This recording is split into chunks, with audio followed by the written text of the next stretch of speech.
Dear students, ഇന്ന് നമ്മൾ ഗ്രാവിറ്റേഷന്റെ അടുത്ത ടോപ്പിക്കിലേക്ക് കടക്കുകയാണ്. ഗ്രാവിറ്റേഷനുമായി ബന്ധപ്പെട്ട് നമ്മൾ ഏറ്റവും കൂടുതൽ ഉപയോഗിക്കുന്ന ഒരു ടേമാണ് ആക്സിലറേഷൻ ഡ്യൂ ടു ഗ്രാവിറ്റി. അത് നമ്മൾ സ്മോൾ ലെറ്റർ ജി കൊണ്ടാണ് ഡിനോട്ട് ചെയ്യാറ്. അതെന്താണ്, അതിന്റെ ഫീച്ചേഴ്സ് എന്തൊക്കെയാണ്, അതിന്റെ മാറ്റങ്ങൾ, അതിന്റെ വാല്യൂസ് എങ്ങനെയൊക്കെ മാറുന്നു എന്നൊക്കെയാണ് ഇവിടെ പഠിക്കാൻ പോകുന്നത്. എപ്പോഴും കുട്ടികൾക്ക് കൺഫ്യൂഷൻ വരാറുള്ള ഒരു ടേമാണ് ഗ്രാവിറ്റിയും ആക്സിലറേഷൻ ഡ്യൂ ടു ഗ്രാവിറ്റി എന്ന ടേം തമ്മിൽ. പലപ്പോഴും ആക്സിലറേഷൻ ഡ്യൂ ടു ഗ്രാവിറ്റി എന്ന് പറയുന്നതിന് പകരം ഗ്രാവിറ്റി എന്ന് മാത്രം പറയാറുണ്ട്. പക്ഷെ അത് തെറ്റാണ്. അതുകൊണ്ടാണ് ഇതിന്റെ തുടക്കത്തിൽ തന്നെ എന്താണ് ഗ്രാവിറ്റി എന്ന് പറഞ്ഞിരിക്കുന്നത്. ഗ്രാവിറ്റി എന്ന് വെച്ചാൽ it is a force between earth and a body near it. അപ്പോൾ force between earth and a body near it is called gravity. അതൊരു ഫോഴ്സ് ആണ്. പക്ഷെ ആക്സിലറേഷൻ ഡ്യൂ ടു ഗ്രാവിറ്റി എന്ന പേരിൽ തന്നെയുണ്ട് ഇറ്റ് ഈസ് ആൻ ആക്സിലറേഷൻ. അപ്പൊ ഇതിന്റെ യൂണിറ്റും ഡയമെൻഷൻ ഫോർമുലയൊക്കെ ആക്സിലറേഷന്റെ തന്നെ ആയിരിക്കും. ഗ്രാവിറ്റി മൂലമുള്ള ത്വരണം എന്നാണ് ഇതിന്റെ മലയാളത്തിൽ പറയാം, അല്ലെ? അപ്പൊ ഇത് ആക്സിലറേഷൻ ആണ്. വെറുതെ ഗ്രാവിറ്റി എന്ന് പറഞ്ഞു കഴിഞ്ഞാൽ ഫോഴ്സ് ആണ്. അപ്പൊ അങ്ങനെ പറയുമ്പോൾ രണ്ടും തമ്മിൽ വ്യത്യാസം ഉണ്ടെന്ന് മനസ്സിലാക്കുക. ഓക്കെ, അപ്പൊ ആക്സിലറേഷൻ ഡ്യൂ ടു ഗ്രാവിറ്റി എന്ന് പറയുന്നത് ഒരു ആക്സിലറേഷൻ ആണ് എന്ന് പറഞ്ഞു. അത് എന്ത് മൂലമാണ് ഉണ്ടാവുന്നത്? ഗ്രാവിറ്റി മൂലം, അല്ലെ? അതുകൊണ്ട് തന്നെ അതിന്റെ ഡെഫിനിഷൻ എന്തായിട്ട് നമുക്ക് എഴുതാം? The uniform acceleration produced in a freely falling body. ഇതിലൊരു കാര്യം കൂടി ഇതിൽ ഇംപ്ലൈഡ് ആണ്. ഫ്രീലി ഫോളിംഗ് ആയിട്ടുള്ള ബോഡിയിലും ആക്സിലറേഷൻ ഡ്യൂ ടു ഗ്രാവിറ്റി ഉണ്ട്. വെർട്ടിക്കലി ത്രോൺ അപ്വേർഡ്സ് ആയിട്ടുള്ള ബോഡിയിലും ആക്സിലറേഷൻ ഡ്യൂ ടു ഗ്രാവിറ്റി ഉണ്ട്. നമ്മളിവിടെ ഒരു ഡെഫിനിഷന് വേണ്ടിയിട്ട് ഫ്രീലി ഫോളിംഗ് ബോഡിയുടെ കേസാണ് എടുത്തിരിക്കുന്നത്. Freely falling body due to gravitational pull of the earth. Earth അതിന്റെ സെന്ററിലേക്ക് വസ്തുവിനെ അട്രാക്ട് ചെയ്യുന്നത് കൊണ്ട് അതിന് ലഭിക്കുന്ന യൂണിഫോം ആക്സിലറേഷനെയാണ് എന്ത് പറയുന്നത്? ആക്സിലറേഷൻ ഡ്യൂ ടു ഗ്രാവിറ്റി എന്ന് നമ്മൾ പറയുന്നത്. ഇനി നമുക്ക് അടുത്ത ഇതിന്റെ ഡെഫിനിഷൻ നിങ്ങൾക്ക് എല്ലാവരും കേട്ടിട്ടുണ്ടാവും. എന്തുകൊണ്ടാണ് ഈ ആക്സിലറേഷൻ ഉണ്ടായത്? അതിന്റെ പേരിലും ഉണ്ട്. പിന്നെ കൂടുതൽ ഡിഫൈൻ ചെയ്യേണ്ട ആവശ്യമില്ല. നമുക്ക് ഇതിനൊരു എക്സ്പ്രഷൻ ഡിറൈവ് ചെയ്യലാണ് ആദ്യത്തെ പുതിയതായിട്ട് നിങ്ങൾ പഠിക്കാവുന്ന ഒരു കാര്യം. എന്താണ് കൺസിഡർ ചെയ്യേണ്ടത്? ഒരു ചെറിയ മാസ്, അതിന്റെ മാസിനെ തന്നെ നമ്മൾ സ്മോൾ ലെറ്റർ എം കൊണ്ടാണ് ഡിറൈവ് ചെയ്തിരിക്കുന്നത്, ഡിനോട്ട് ചെയ്തിരിക്കുന്നത്. അത് എർത്തിന്റെ സർഫസിൽ വെച്ചിരിക്കുകയാണ്. എർത്തിന്റെ മാസ് ക്യാപിറ്റൽ എമ്മും എർത്തിന്റെ റേഡിയസ് ആറുമായിട്ട് എടുക്കാം. അങ്ങനെയാണെങ്കിൽ ഇതിനെ നമുക്കൊരു ഫിഗർ ആയിട്ട് റെപ്രസെന്റ് ചെയ്താൽ എങ്ങനെയുണ്ടാവും? This is earth. ഇതിന്റെ സെന്റർ ഇവിടെ, എർത്തിന്റെ മാസ് എം. ഇത് എർത്താണ്. എർത്തിന്റെ മാസ് ക്യാപിറ്റൽ ലെറ്റർ എം. ഇതിന്റെ മുകളിലായിട്ട് എർത്തിന്റെ സർഫസിലായിട്ടാണ് നമ്മുടെ പോയിന്റ് ഒബ്ജക്റ്റ് ആയിട്ടുള്ള സ്മോൾ മാസ് ഉള്ള വസ്തു ഇരിക്കുന്നത്. ഇതിന്റെ റേഡിയസ്, എർത്തിന്റെ റേഡിയസ് നമുക്ക് ക്യാപിറ്റൽ ലെറ്റർ ആർ ആയിട്ട് എടുക്കാം, അല്ലെ? അപ്പൊ ഇവിടെ നമുക്ക് ഈ വസ്തുവിന്റെ, എർത്തിന്റെ മുകളിൽ ഇരിക്കുന്ന ഈ വസ്തുവിന്റെ വെയിറ്റ് എത്രയാണ്? എന്താണ് വെയിറ്റ് എന്ന് പറഞ്ഞാൽ ഇറ്റ് ഈസ് എ ഫോഴ്സ്, അല്ലെ? വെയിറ്റിന്റെ ഫോർമുല നിങ്ങൾ എല്ലാവരും പഠിച്ചിട്ടുള്ളതാണ്. എന്താണ്? Weight of A body is the force with which it is attracted towards the center of earth. അപ്പോൾ വെയിറ്റ് എന്ന് പറയുന്നത് weight of body is equal to അതിന്റെ mass into acceleration due to gravity. ഇതാണ് ഒരു വസ്തുവിന്റെ വെയിറ്റ് കാണാനുള്ളത്. ഇതാണ് എന്ത്? ഇത് തന്നെയാണ് force of gravity on the body. അപ്പോൾ ഇതിനെ തന്നെ നമുക്ക് എന്ത് എഴുതാം?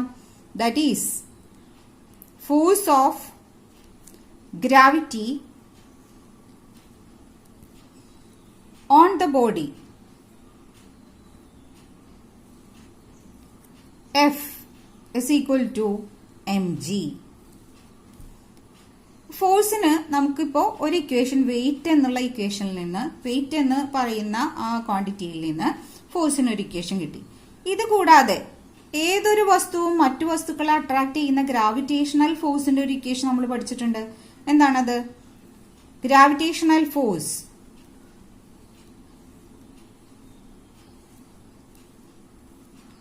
ബൈ ഏത് ലോ ആണ് പഠിച്ചത്? By Newton's law of gravitation.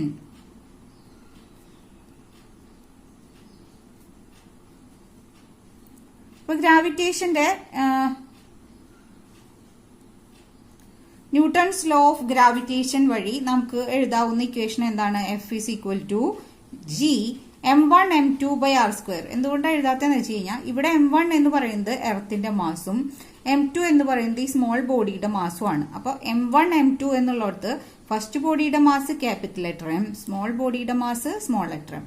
m1ന്റെ m2ന്റെ സ്ഥാനത്ത് ഇത് കൊടുത്തു by R square. R square എന്ന് പറഞ്ഞാൽ എന്താണ്? Distance between the centres of two bodies. ഇതിന്റെ സെന്റർ ഇവിടെയും ഇതിന്റെ സെന്റർ ഇതാ ഇവിടെയാണ്. ഇത് തമ്മിലുള്ള അകലം എന്ന് പറയുന്നത് ഇവിടെ എന്ത് തന്നെയാണ്? റേഡിയസ് ഓഫ് എർത്ത് തന്നെയാണ്. അതൊരു പോയിന്റ് ഒബ്ജക്റ്റ്, വളരെ ചെറിയ ഒബ്ജക്റ്റ് ആയതുകൊണ്ട് radius of the object earth തന്നെ നമുക്ക് r ആയിട്ട് എടുക്കാം. അപ്പൊ R square. This is equation number 2. ഈ രണ്ട് ഇക്വേഷനിലും ലെഫ്റ്റ് സൈഡ് നമുക്ക് കിട്ടിയിരിക്കുന്നത് f എന്നാണ്. അപ്പൊ റൈറ്റ് സൈഡും തുല്യാവണ്ടേ?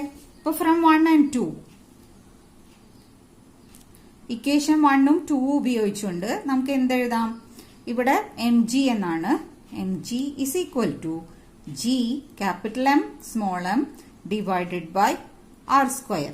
ഈ രണ്ട് സൈഡിലുള്ള എമ്മും ക്യാൻസൽ ചെയ്ത് പോയി കഴിഞ്ഞാൽ g ഈക്വൽ ടു എന്ത് കിട്ടും? Capital G capital M divided by r square. This is the equation for acceleration due to gravity. ഇതിൽ g എന്താണ്? Gravitational constant. എമ്മോ മാസ് ഓഫ് എർത്ത് നമുക്ക് തന്നിട്ടുണ്ട് അല്ലെ? Mass of earth m, r radius of earth. അപ്പൊ ഇതിൽ നിന്ന് ഒരു കാര്യം നിങ്ങൾക്ക് മനസ്സിലാവാം. ഈ ഇരിക്കുന്ന ഈ ചെറിയ മാസ് ഒരു ആനയുടെയോ അല്ലെങ്കിൽ ഒരു ഉറുമ്പിന്റെയോ ആയാലും അത് ഇതിൽ വരുന്നില്ല. ഈ സ്മോൾ ലെറ്റർ m എന്നുള്ളത് ആക്സിലറേഷൻ ഡ്യൂ ടു ഗ്രാവിറ്റീനെ ഇക്വേഷനിൽ ഇല്ലാത്തതുകൊണ്ട് അതിനെ ഡിപ്പെൻഡ് ചെയ്യുന്നില്ല. അപ്പോ നമുക്ക് എന്ത് പറയാം? എല്ലാ വസ്തുക്കളും, ഭൂമിയുടെ ഉപരിതലത്തിലുള്ള എല്ലാ വസ്തുക്കളിന്മേലും ആക്ട് ചെയ്യുന്ന acceleration due to gravity same ആയിരിക്കും. G does not depend on mass of the body. അപ്പൊ ഇതിൽ നിന്ന് നമുക്ക് കിട്ടുന്ന ഒരു പോയിന്റ് എന്താണ്? G does not depend on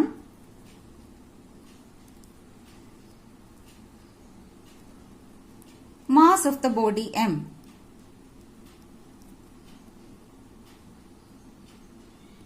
ഏത് വസ്തുക്കളിന്മേലും, അതുകൊണ്ട് തന്നെ ഏത് വസ്തുക്കളായാലും നമുക്ക് acceleration due to gravity is same. Acceleration due to gravity G is same for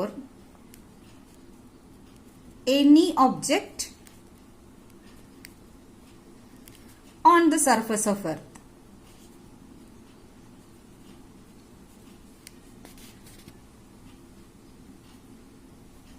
Okay, അപ്പൊ G ഇവിടെ സെയിം ആയിരിക്കും. ഇനി ഈ ജിയുടെ വില ക്യാപിറ്റൽ ജിയും ക്യാപിറ്റൽ എമ്മും ആറും ഒക്കെ സബ്സ്റ്റിറ്റ്യൂട്ട് ചെയ്തിട്ട് നിങ്ങൾക്ക് ജിയുടെ വില കണ്ടെത്താം. കാരണം മാസ് ഓഫ് എർത്തും റേഡിയസ് ഓഫ് എർത്തിന്റെ ഒക്കെ വില കൃത്യമായി സബ്സ്റ്റിറ്റ്യൂട്ട് ചെയ്ത് കഴിഞ്ഞാൽ ജിയുടെ വില കിട്ടുന്നത് G equal to 9.8 metre per second square on the surface. അപ്പൊ ഭൂമിയുടെ ഉപരിതലത്തില് ഇരിക്കുന്ന ഒരു വസ്തുവിന്മേൽ അനുഭവപ്പെടുന്ന ആക്സിലറേഷൻ ഡ്യൂ ടു ഗ്രാവിറ്റിയുടെ വില കോൺസ്റ്റന്റ് ആണ്. That is 9.8. ഇത് ഏത് വസ്തുവാണെങ്കിലും ഇതേ വാല്യൂ തന്നെയാണ് അല്ലെ? ഇനി എന്താ പറയേണ്ടത്? ജി ഒരു vector quantity. G is A vector quantity. കാരണം ആക്സിലറേഷൻ ആണത്. അതുകൊണ്ട് തന്നെ ജിക്ക് ഡയറക്ഷൻ ഉണ്ട്. G is A vector quantity. മറ്റൊന്ന് എന്താണ്? ഇതിന്റെ യൂണിറ്റ് അത് നിങ്ങൾക്ക് അറിഞ്ഞു എന്താണ്? അപ്പൊ അതിൽ നിന്ന് dimension formula that is LT⁻². അപ്പൊ ഇത്രയും കാര്യങ്ങളാണ് നമുക്ക് ആക്സിലറേഷൻ ഡ്യൂ ടു ഗ്രാവിറ്റിയെ കുറിച്ച് പറയാനുള്ളത്. അപ്പൊ ആക്സിലറേഷൻ ഡ്യൂ ടു ഗ്രാവിറ്റി എന്ന് പറയുന്നത് സ്മോൾ ലെറ്റർ ജി കൊണ്ടാണ് ഡിനോട്ട് ചെയ്യുന്നത്.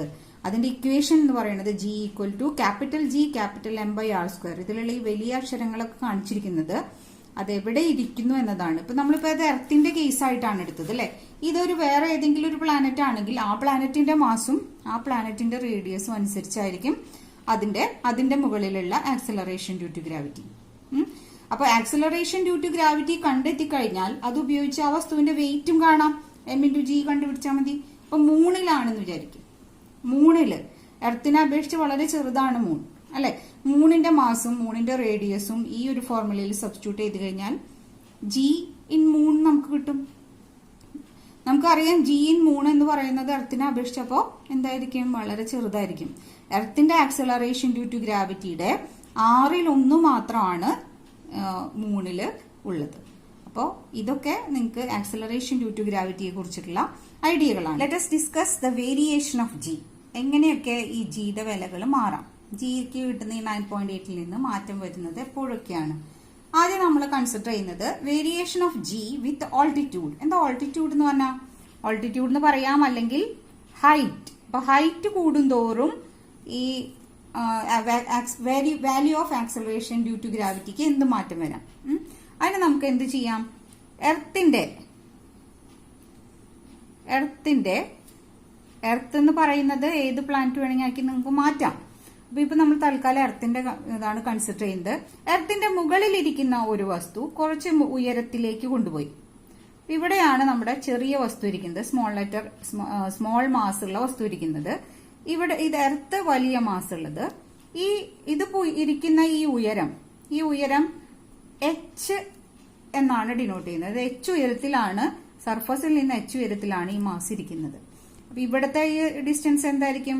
സെന്റർ വരെയുള്ളത് ദാറ്റ് വിൽ ബി ആർ അല്ലെ. അപ്പൊ മൊത്തം ഡിസ്റ്റൻസ് എന്ന് പറയുമ്പോൾ ആർ പ്ലസ് എച്ച് ആയിരിക്കും. ഓക്കെ, അപ്പൊ ഇതാണ് നമ്മൾ കൺസിഡർ ചെയ്യുന്നത്. അപ്പൊ ആദ്യം നമുക്ക് ഈ വസ്തു സർഫസിലുള്ള കേസ് ഒന്ന് എടുക്കാം. ഭൂമിയുടെ മുകളില് ഉപരിതലത്തിലാണ് ഇരിക്കുന്നതെങ്കിൽ നമുക്കതിന്റെ ഇക്വേഷൻ എന്തായിട്ട് എഴുതാം? ജി എന്ന് തന്നെ എഴുതാം അല്ലെ. ജി ആണ് അവിടെ നമുക്ക് കിട്ടുന്ന എക്സ്പ്രഷൻ. നേരത്തെ നമ്മൾ ഡിറൈവ് ചെയ്ത എക്സ്പ്രഷൻ GM/r² വെച്ചിട്ട് ജിയുടെ വില കിട്ടും. ഇതാണ് നമുക്ക് സർഫസിലുള്ള കേസ്. അപ്പൊ ഇവിടെയാണ് ഇരിക്കുന്നതെങ്കിൽ നമുക്ക് ഇവിടെ ഉണ്ടാവുന്ന acceleration due to gravity G ആയിരിക്കും. ഇവിടെ എത്തുമ്പോൾ ഇതിനുള്ള ആക്സിലറേഷൻ ഡ്യൂ ടു ഗ്രാവിറ്റിനെ നമുക്ക് GH കൊണ്ട്, അതായത് H ഉയരത്തിലുള്ളപ്പോഴത്തെ വാല്യൂ എന്ന് കാണിക്കാൻ G∗H ഇടാം അല്ലെ. GH എന്നാണ് പുതിയൊരു വാല്യൂ ആയി മാറി. അതായത് ജിയുടെ വിലയ്ക്ക് കുറച്ച് മാറ്റം വന്നു. ആ മാറ്റം കിട്ടുന്നത് എന്തിനനുസരിച്ചാണ്? ഇവിടെ R എന്ന് പറയുന്നത് എന്തായിരുന്നു? ഇത് സർഫസിലാണ് ഇരിക്കുന്നതെങ്കിൽ, ഇവിടെയാണ് ഇരിക്കുന്നതെങ്കിൽ അതിനുള്ള ഡിസ്റ്റൻസ് ആയിരുന്നു R. ഇതിപ്പോ അതിൽ നിന്ന് ഉയരത്തിൽ പോയപ്പോ നമുക്ക് ഈ ആറിന്റെ സ്ഥാനത്ത് എന്തിട്ടാ മതി? GM അതുപോലെ തന്നെ മാസ് വ്യത്യാസമില്ല ബൈ ഈ ഡിസ്റ്റൻസിന്റെ കാര്യത്തിലാണ് വ്യത്യാസമുള്ളത്. അത് R മാറി R+H എന്നായി. അപ്പോ ആറിന്റെ സ്ഥാനത്ത് R+H കൊടുത്താല് GM/r+H². ഈ രണ്ട് ഇക്വേഷൻസ് ആണ് നമുക്ക് കിട്ടിയത്. ഇക്വേഷൻ 1നെ ഇക്വേഷൻ 2 കൊണ്ട് ഹരിക്കാം. അപ്പൊ നമുക്ക് എന്ത് കിട്ടും? G/GH is equal to GM/r² divided by GM/r+H².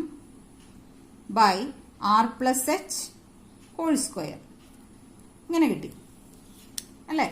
അപ്പൊ നമുക്കിതിനെ ഇനി ഇത് രണ്ട് ബൈയൊക്കെ ഉണ്ട്, അതൊക്കെ നമുക്ക് മാറ്റിക്കഴിഞ്ഞാൽ GM ക്യാൻസൽ ചെയ്തു. ഈ R+H² മുകളിൽ വന്നു.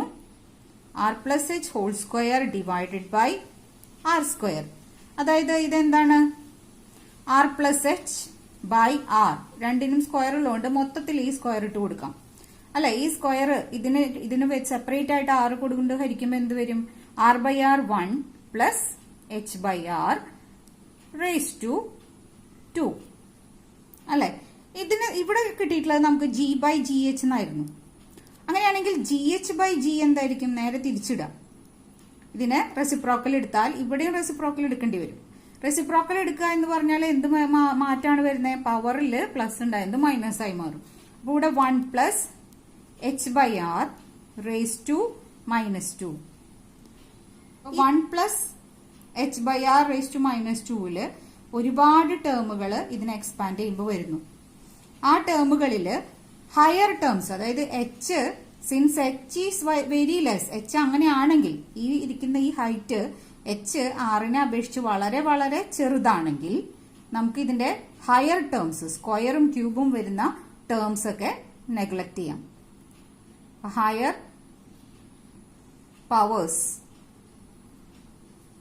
പവേഴ്സ് ഉള്ള ടേംസ് എല്ലാം നെഗ്ലക്ട് ചെയ്യാം.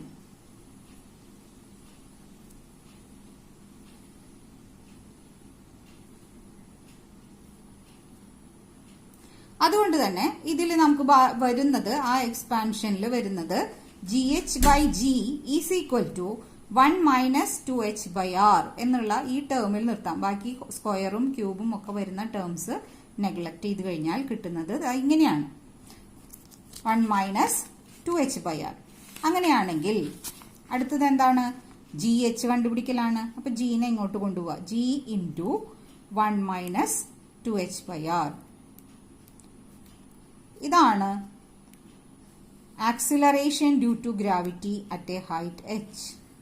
ഇത് എന്തിനെ ഡിപ്പെൻഡ് ചെയ്യണം? സർഫസിലുള്ള വാല്യൂവിനെ ഡിപ്പെൻഡ് ചെയ്യുന്നുണ്ട്. അതിൽ നിന്ന് ഒരു വാല്യൂ മൈനസ് ചെയ്താൽ വരുന്നതാണ് GH. മൈനസ് ചെയ്യാന്ന് പറഞ്ഞാൽ എന്താ സംഭവിക്കുക? സർഫസിലുള്ളതിൽ നിന്ന് കുറച്ച് കഴിഞ്ഞാൽ കിട്ടുന്നതാണ് ഹൈറ്റിലുള്ളത് എന്ന് പറഞ്ഞാൽ അത് ഡിക്രീസ് ചെയ്യുന്നു എന്നാണ് അർത്ഥം. അപ്പോൾ എന്താണ് അതിൽ നിന്ന് നമുക്ക് കൺക്ലൂഡ് ചെയ്യാൻ പറ്റുന്നത്? ദ വാല്യൂ ഓഫ് GH അല്ലെ, നമ്മൾ G എന്ന് ഉദ്ദേശിച്ചത് acceleration due to gravity at a height decreases. ഇനി എങ്ങനെ ഡിക്രീസ് ചെയ്യുന്നു? ഈ ഹൈറ്റ് കൂടുന്തോറും ഡിക്രീസ് ചെയ്തുകൊണ്ടേയിരിക്കുന്നു. അപ്പൊ വിത്ത് ഇൻക്രീസ് ഇൻ ഹൈറ്റ്.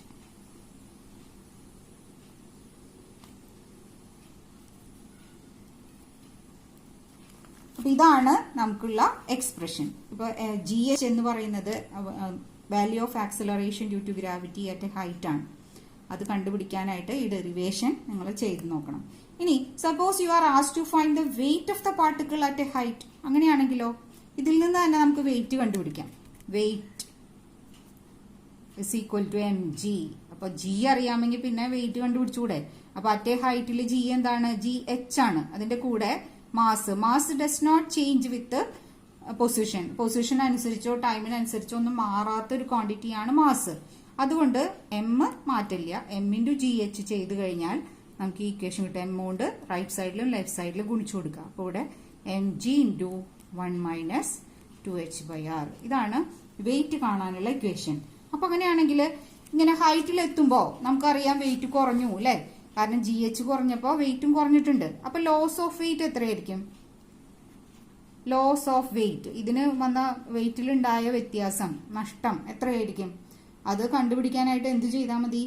ഈ ഒറിജിനൽ വെയിറ്റ് mg ആണ്. അതിൽ നിന്ന് എന്ത് കുറയ്ക്കുക? ഈ വാല്യൂ കുറയ്ക്കുക. mg into 1 - 2h/r. ഇത് കുറച്ചാൽ എന്താ കിട്ടുക? mg minus mg. പിന്നെ എന്താ ബാക്കി ഉണ്ടാവുക? ഈ ബ്രാക്കറ്റ് നീക്കി കഴിഞ്ഞാൽ ബാക്കി ഉണ്ടാവുന്നത് എന്താണ്? 2mgh/r. ഇതാണ് ലോസ് ഓഫ് വെയിറ്റിന്റെ ഇക്വേഷൻ. അപ്പൊ ഇന്ന് നമ്മൾ ഇത്രയാണ് പഠിക്കുന്നത്. എന്താണ് ആക്സിലറേഷൻ ഡ്യൂ ടു ഗ്രാവിറ്റി, അതിന്റെ എക്സ്പ്രഷൻ, അതുകൂടാതെ variation of G with altitude, അതായത് ഹൈറ്റ് കൂടുന്തോറും ആക്സിലറേഷൻ ഡ്യൂ ടു ഗ്രാവിറ്റിയുടെ വാല്യൂവിന് എന്ത് സംഭവിക്കുന്നു, ഇത്രയാണ് ഇന്ന് പഠിക്കുന്നത്. അതിന്റെ കൂടെ അതിന് വരുന്ന ക്വസ്റ്റ്യൻസും കൂടെ ചെയ്ത് നോക്കുക. അപ്പൊ ഇന്ന് നിർത്താം. Thank you.